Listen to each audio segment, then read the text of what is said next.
GeForce, Princess, Tiny, He-Up, Mark, Jason. If GeForce just made you sit up a little straighter, you already know what we're getting into here. But do you know how this cosmic saga actually ended? Or didn't? Picture it, 1978. You've just demolished a bowl of cereal, still in your pajamas, parked 6 inches from the TV screen. The Phoenix rises through the clouds, and 5 teenagers in bird-shaped helmets are about to save Earth from Spectra. Again. For millions of American kids, this was the Saturday morning ritual, the one that launched 1,000 playground arguments about who got to be Mark. The ending you never got to see, though, was far darker than anything that made it to your screen. This is Battle of the Planets. Transmute. You ready? Ready. Me too. Transmute. The world and premise. The year was 1978, and American television was about to experience something genuinely new. Japanese animation packaged for Western audiences in a way that felt both exotic and strangely familiar. Battle of the Planets dropped us into a gleaming future where Earth stood as humanity's last hope against the relentless forces of planet Spectra. This wasn't your typical cartoon setup. The technology felt advanced yet believable, and the stakes were planetary extinction. Not some villain stealing a jewel or flooding a city, but the actual end of everything. At the heart of Earth's defense sat Center Neptune, an underwater command base that would make any Bond villain genuinely jealous. And watching over everything was 7 Zark 7, the robotic assistant who narrated our hero's adventures from his ready room with a kind of cheerful calm that made the whole situation feel manageable, even when it clearly wasn't. The central mission was deceptively simple: protect Earth from Zoltar and Spectra's endless invasion attempts. But the execution never felt simple. Giant mecha, transforming vehicles, martial arts, and that unforgettable ship, the Phoenix. It all added up to something that felt different from everything else on Saturday morning television. Like the show had accidentally let something real slip through the dial. I await your orders, sire. Your programming is complete. The heroes we wanted to be.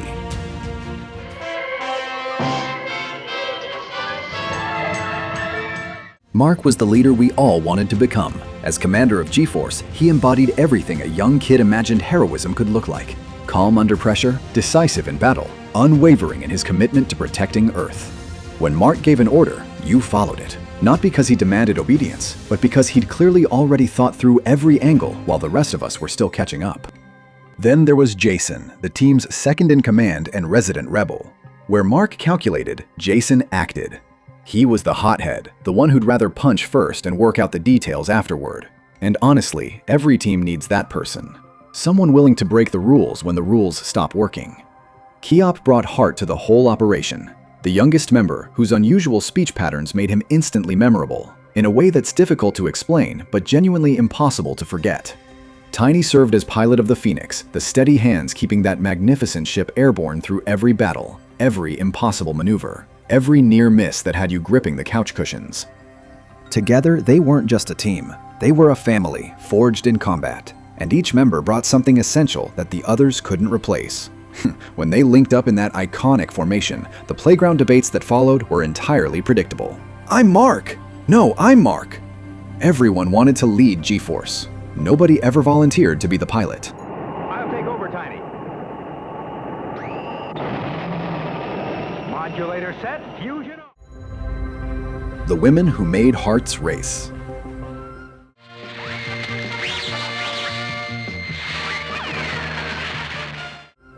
Princess was the reason many kids suddenly found excuses to stay for one more episode.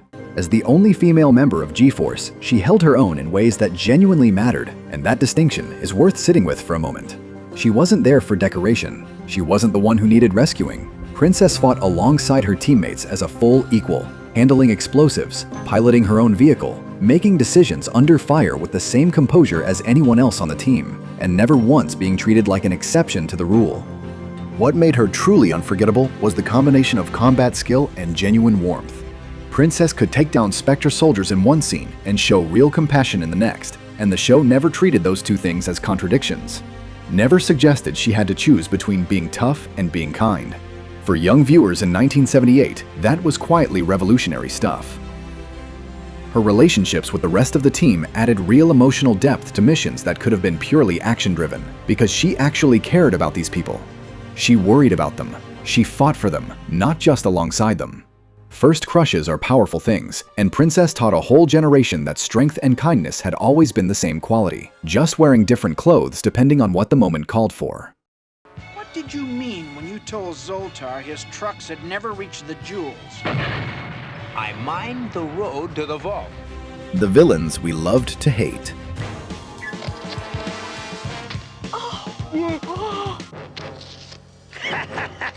Zoltar. Even the name sent a particular kind of chill through Saturday morning audiences. As the enigmatic leader of Spectra's forces, Zoltar represented everything menacing about the unknown. Masked, calculating, seemingly unstoppable, and always just clever enough to slip away when it looked like GeForce had finally cornered him for good. Week after week, Zoltar launched increasingly elaborate schemes to conquer Earth. Giant mechanical monsters, infiltration plots, doomsday weapons with names that sounded like they meant business.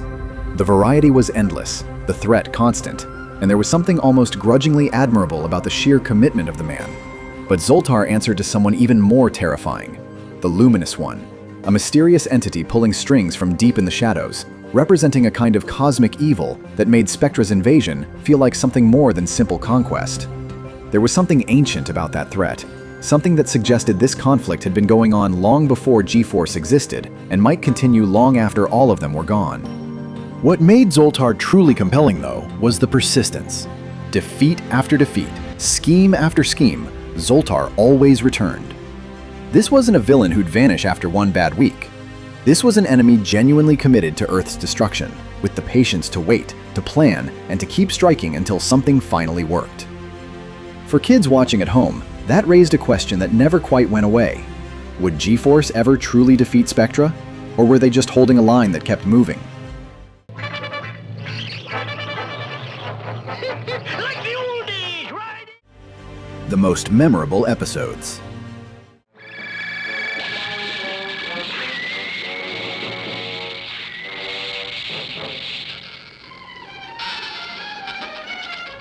Every week brought a new mechanical terror for GeForce to battle, and Spectra's imagination seemed genuinely limitless.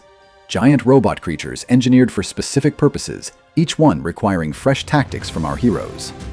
The formula worked brilliantly. Threat arrives, GeForce investigates, battle ensues, the Phoenix saves the day. Simple, reliable, and it never quite got old. But the moments that really stayed with you weren't always the biggest explosions or the most elaborate mecha of the week. They were the quieter beats between missions. Mark contemplating the actual weight of command, not just the glory of it, but the cost. Jason's barely contained frustration when he disagreed with orders, but followed them anyway, because that's what being on a team actually requires sometimes. The small moments that made these characters feel real, despite their bird-themed helmets and superhuman reflexes. The fiery Phoenix maneuver was the ultimate crowd pleaser every time. That transformation sequence, where the ship became a flaming bird capable of cutting through anything in its path.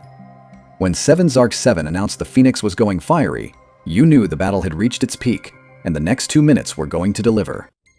Kids recreated those moments in backyards for hours, arms spread wide, making whoosh, whoosh with total commitment and zero irony.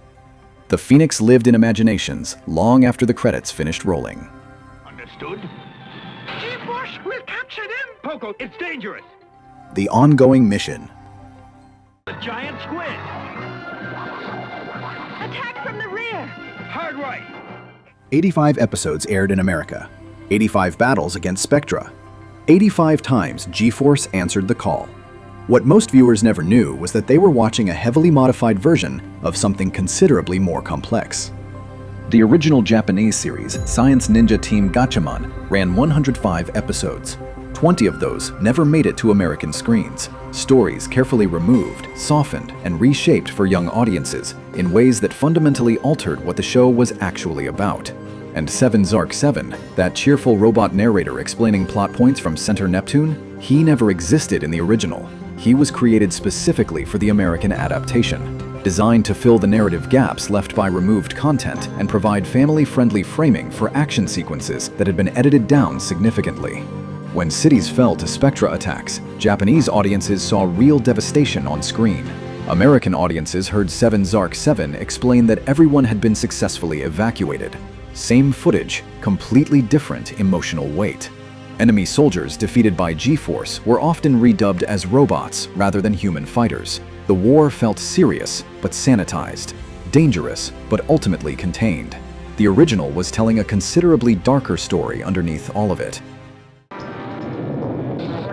Creepy. The final episodes, What We Saw.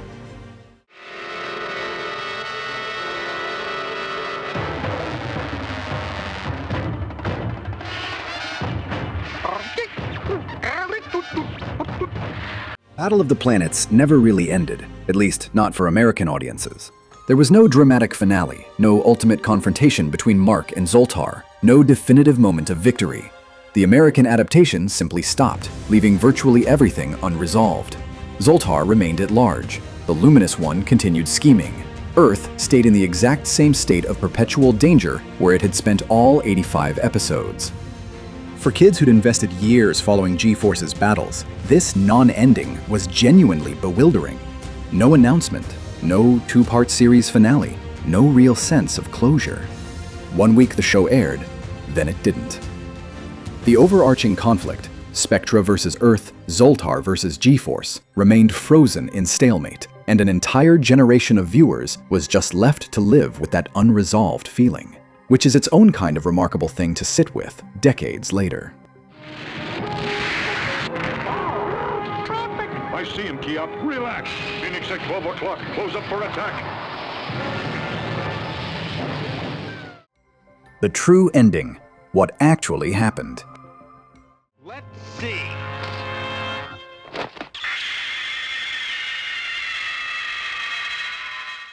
The original Science Ninja Team Gatchaman ran its full 105 episodes in Japan and concluded its story properly, and the details of that conclusion were considerably more brutal than anything American audiences were ever allowed to see. The original series contained character deaths that were completely removed from American broadcasts. Major characters who seemed functionally immortal on Saturday mornings may have faced very mortal fates in the version Japanese audiences watched to its conclusion. Berg Katse, the character adapted into Zoltar for American audiences, had a far more complex nature in the original. A gender-changing mutant, a concept deemed either too sophisticated or too unsettling for American children's television at the time. The adaptation handled it by creating Zoltar's sister, Mala Latrose, as a separate character, which simplified things but also stripped away something genuinely interesting and strange about the villain's identity. A Battle of the Planets movie was once seriously considered that would have presented an uncut version including the violence and deaths from the original Japanese series. It never materialized. The show American viewers grew up loving was always a shadow of something more complete, more willing to follow its story all the way to wherever it actually led. I wish I could say the same for my team, though. Seeing all the destruction created by Zoltar and his Spectra henchmen in one of the loveliest little countries in the world is not easy to get over so soon. Why it ended and legacy.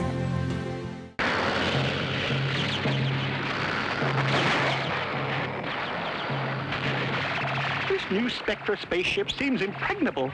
The original Japanese series concluded in 1974. The American adaptation aired from 1978 onward in syndication, before eventually leaving the airwaves quietly and without ceremony. But GeForce never really disappeared from the people who'd grown up watching it. The property carried forward for decades in the memories of everyone who'd spent Saturday mornings with Mark, Jason, Princess, Kiop, and Tiny. The Phoenix never stopped flying for those who'd watched it soar. What's remarkable isn't that Battle of the Planets ended. Everything ends eventually. What's remarkable is how deeply it embedded itself in a generation's understanding of what heroism was supposed to look like. This was genuinely formative. The courage of GeForce, the menace of Zoltar, the hope represented by 5 young people who kept showing up no matter the odds. These things shaped how millions of kids understood teamwork, sacrifice, and what it actually means to keep fighting when the situation is objectively terrible. The literal story may have stopped. The impact kept moving forward the way things do when they find you early enough to stick. From that first Phoenix launch to the non-ending that left us all wanting more, Battle of the Planets gave a generation something worth holding on to. Heroes worth believing in. GeForce taught us about courage when courage felt impossible, about teamwork when we were still learning to share, about standing against overwhelming odds because standing was simply the only available option. The fact that American audiences never got a proper finale almost doesn't matter anymore. The story lives in memory. Mark's leadership, Jason's defiance, Princess's strength, the eternal threat of Spectra, and that magnificent flaming phoenix rising through every battle.